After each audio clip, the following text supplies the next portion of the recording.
بسم اللہ الرحمن الرحیم۔ السلام علیکم ورحمۃ اللہ وبرکاتہ۔ آج ہم پڑھیں گے قرآن حکیم کی سورۃ آل عمران اور اس کی آیت مبارکہ 11، 12 اور 13، یعنی 3 آیات بینات کی آج ہم تلاوت کریں گے، اس کا ترجمہ بھی سیکھیں گے اور اس کی ہم تجوید بھی سیکھیں گے۔ شروع کرتے ہیں۔ بسم اللہ الرحمن الرحیم۔ كدأب آل فرعون والذين من قبلهم كذبوا بآياتنا فأخذهم الله بذنوبهم والله شديد العقاب۔ اس آیت مبارکہ کی تجوید دیکھیے گا۔ کدأبی، یہاں دال کے بعد حمزہ ہے، حمزہ بشکل الف، تو حمزہ کو جھٹکے کے ساتھ پڑھا جاتا ہے، آپ نے بھی جھٹکے کے ساتھ پڑھنا ہے اس کو۔ کدأبی، کدأبی، اسے کدا بے نہیں پڑھنا، بازر بھی ہوتا ہے، بازر بے نہیں ہے۔ آلی فرعون، آلی کو آلے نہیں کرنا آپ نے، اور فرعون اس میں را باریک ہوگی۔ آل فرعون والذین من قبلہم، من قبل، یہاں نون ساکن کے بعد قاف ہے، یہاں اخفا کیجیے گا۔ آگے رموز اوقاف میں سے طا ہے، یہاں وقف کر دیجیے گا۔ کذبوا بآیاتنا فأخذهم اللہ بذنوبہم، لفظ اللہ پر رکھیے گا، فأخذهم اللہ، کیونکہ لفظ اللہ کے لام سے پہلے میم کے اوپر پیش ہے۔ بِذُنُوبِهِمْ وَاللَّهُ شَدِيدُ الْعِقَابِ۔ واللہ، لفظ اللہ کھینچ کے لمبا کر کے کھڑی زبر ہے، موٹا بھی پڑھیے گا اس کو۔ عقاب، قاف موٹا، با قلقلہ کریں گے وقف کرتے ہوئے۔ آگے قُل لِّلَّذِينَ كَفَرُوا سَتُغْلَبُونَ وَتُحْشَرُونَ إِلَى جَهَنَّمَ وَبِئْسَ الْمِهَادُ۔ جی، قُل لِّلَّذِينَ، یہاں پہ دیکھیے گا قاف کو ایک تو آپ نے موٹا رکھنا ہے، اس کے بعد جو لفظ ہے اس کو آپ نے ملانا کیسے ہے؟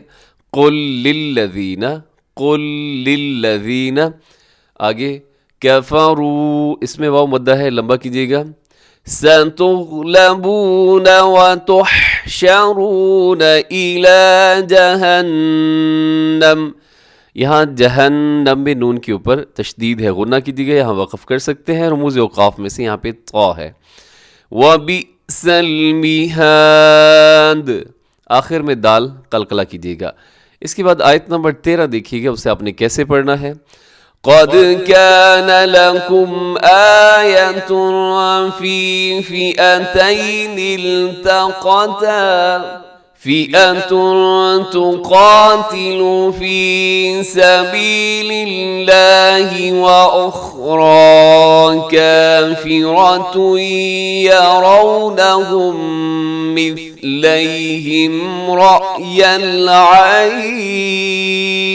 جی، قد کیا دال قلقلہ کیجیے گا، اور آیت، یہاں اخفا ہے۔ فی فئتین التقاتا، یہاں خیال رکھیے گا، پہلا تا باریک ہے، قاف موٹا ہے، تا باریک ہے، اس کے بعد جو قاف کے بعد تا ہے وہ باریک ہے۔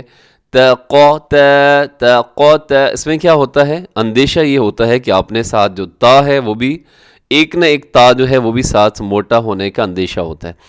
تقاتا، جی آگے فئت، یہاں پہ اخفا کیجیے گا، اور فی سبیل اللہ، لفظ اللہ کو باریک رکھیے گا، اس سے پہلے زیر ہے، اور آگے کافرۃ یرونہم، یہاں ادغام ہے غنے کے ساتھ تنوین کے بعد، یا یرملون کا، یرونہم، یہاں میم ساکن کے بعد میم ہے تو یہاں پہ بھی ادغام ہوگا، لیکن ادغام شفوی۔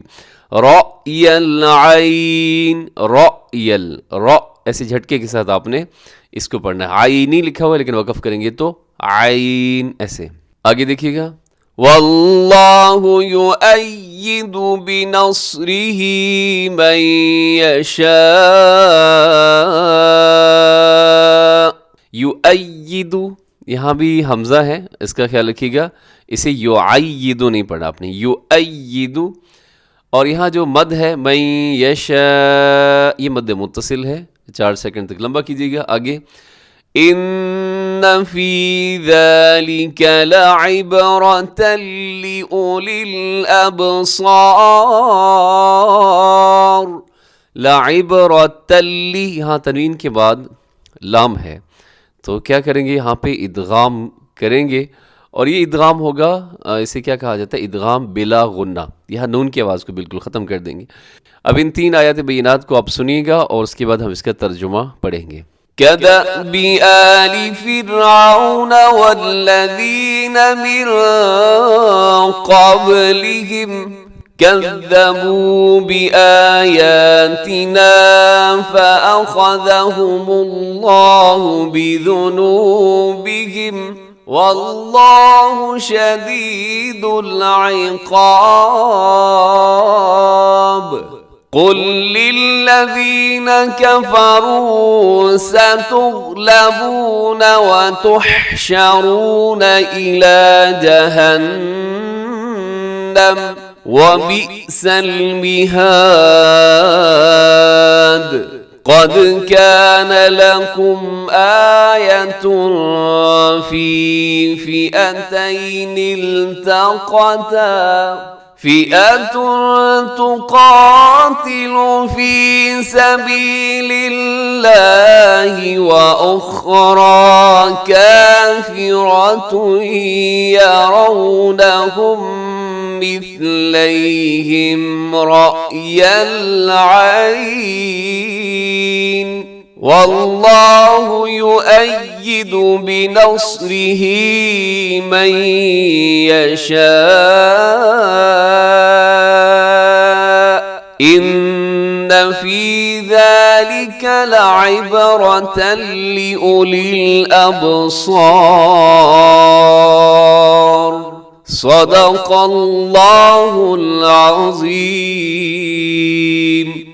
اب ان 3 آیات بینات کا ترجمہ سماعت کیجیے. جی سب سے پہلے آیت نمبر 11. کدأبی جیسے معاملہ، آل فرعون فرعون والے، والذین اور وہ جو کہ من قبلہم ان سے پہلے، کذبوا انہوں نے جھٹلایا، بآیاتنا ہماری آیتیں. پھر کیا ہوا ان کے ساتھ، فأخذہم اللہ سو انہیں پکڑا اللہ نے، بذنوبہم ان کے گناہوں پر، واللہ شدید العقاب اور اللہ سخت عذاب والا ہے، یا اللہ کا عذاب سخت ہے. جی اس آیت مبارکہ کی آپ تھوڑی سی تفسیر دیکھیے گا کہ یہ جو 2 آیات گزری ہیں، یہ آیت نمبر 11 اور آیت نمبر 10، اس کے اندر اللہ تعالیٰ نے سب کافروں کو، خواہ وہ مشرکین تھے یا یہودی تھے یا منافق تھے، جو اسلام کے خلاف محاذ آرائی کر رہے تھے، ان کو متنبع فرمایا کہ اسلام دشمنی سے باز آ جاؤ، ورنہ جس طرح آل فرعون کو ہم نے تباہ کر دیا، قوم عاد کو ہم نے تباہ کر دیا، قوم سمود کو، کتنی بڑی بڑی قومیں تھیں، ان کو اللہ رب العزت فرما رہے کہ ہم نے تباہ و برباد کر دیا، تو تمہارا بھی وہی حشر ہونے والا ہے. اس لیے آپ کفر سے باز آ جاؤ، اور دوسرا نبی پاک صلی اللہ علیہ وآلہ وسلم کو ستانے سے، تکلیف دینے سے باز آ جاؤ. اس آیت کے اندر وارننگ دی گئی ہے. جی نیکسٹ آیت دیکھیے گا. قل کہہ دیں، للذین وہ جو کہ کفروا انہوں نے کفر کیا، ستغلبون ان قریب تم مغلوب ہوگے، وتحشرون اور تم ہانکے جاؤ گے، الی جہنم جہنم کی طرف، وبئس المہاد اور وہ برا ٹھکانہ ہے. جی آیت نمبر 13 دیکھیے گا. قد البتہ کانا ہے لکم تمہارے لیے، آیتن ایک نشانی، فی میں، فئتین 2 گروہ، التقطا وہ باہم مقابل ہوئے، فئتن ایک گروہ، تقاتل لڑتا ہے، فی سبیل اللہ اللہ کے راستہ میں، واخری کافرتن اور دوسرا جو گروہ ہے یعنی کافر، یرونہم وہ انہیں دکھائی دیتے ہیں، مثلیہم ان کے دگنا، 2 چند، رأی العین کھلی آنکھیں، واللہ اور اللہ یؤید تائید کرتا ہے، بنصرہ اپنی مدد، من جسے یشاء وہ چاہتا ہے، ان فی ذلک لعبرۃ لأولی الابصار بے شک اس میں دیکھنے والوں کے لیے بہت بڑی عبرت ہے. اب اس کا ذرا با محاورہ ترجمہ دیکھیے گا. تمہارے لیے ان دو گروہوں کے واقعے میں بڑی نشانی ہے جو ایک دوسرے سے ٹکرائے تھے، اور ان میں سے ایک گروہ اللہ کے راستے میں لڑ رہا تھا اور دوسرا کافروں کا گروہ تھا جو اپنے آپ کو کھلی آنکھوں ان سے کئی گنا زیادہ دیکھ رہا تھا، اور اللہ جس کی چاہتا ہے اپنی مدد سے تائید کرتا ہے۔ بے شک اس واقعے میں آنکھوں والوں کے لیے عبرت کا بہت بڑا سامان ہے۔ اس آیت کا تھوڑا مفہوم دیکھیے گا کہ پیچھے جو آیت گزری ہے، آیت نمبر 12، اس کے اندر یہ پیشن گوئی کی گئی تھی کہ کفار جو ہے مسلمانوں سے مغلوب ہوں گے، مار کھائیں گے۔ تو اب اس میں پھر اس کی ایک مثال اب اس کے اندر اللہ رب العزت نے بیان فرمائی ہے کہ، اور مثال کون سی تھی؟ اس میں جنگ بدر کی طرف اشارہ کیا گیا کہ جس میں کافروں کا لشکر جو ہے وہ 1000 مسلح لوگوں پر مشتمل تھا، اور مسلمانوں کی تعداد کل 313 تھی، یعنی کافر کھلی آنکھوں سے دیکھ رہے تھے کہ ہماری جو تعداد ہے ان سے بہت زیادہ ہے، کہیں زیادہ ہے، لیکن اس موقع پر اللہ نے اہل ایمان کی مدد فرمائی اور بدر کے میدان میں مسلمان فاتح بنے، اور کفار کو اللہ رب العزت نے شکست فاش وہ وہاں پر دی، اور مسلمان اس میں کامیاب ہوئے۔ تو اس کے اندر بہت بڑی ایک عبرت ہے، یعنی اپنی تعداد پر جو ہے وہ بھروسہ کر لینا یہ مسلمانوں کا شیوا نہیں ہے۔ مسلمان جو ہیں وہ اللہ کی ذات پر بھروسہ رکھتے ہیں، بھلے تعداد میں تھوڑے بھی کیوں نہ، انہیں یقین کامل ہوتا ہے کہ اللہ کی ذات ان کے ساتھ ہے، ان کی حامی اور مددگار ہے۔ اس کے ساتھ ہی ہمارا آج کا سبق مکمل ہو گیا۔ دعاؤں میں یاد رکھا کریں، خوش رہیں ہمیشہ۔ السلام علیکم ورحمۃ اللہ وبرکاتہ۔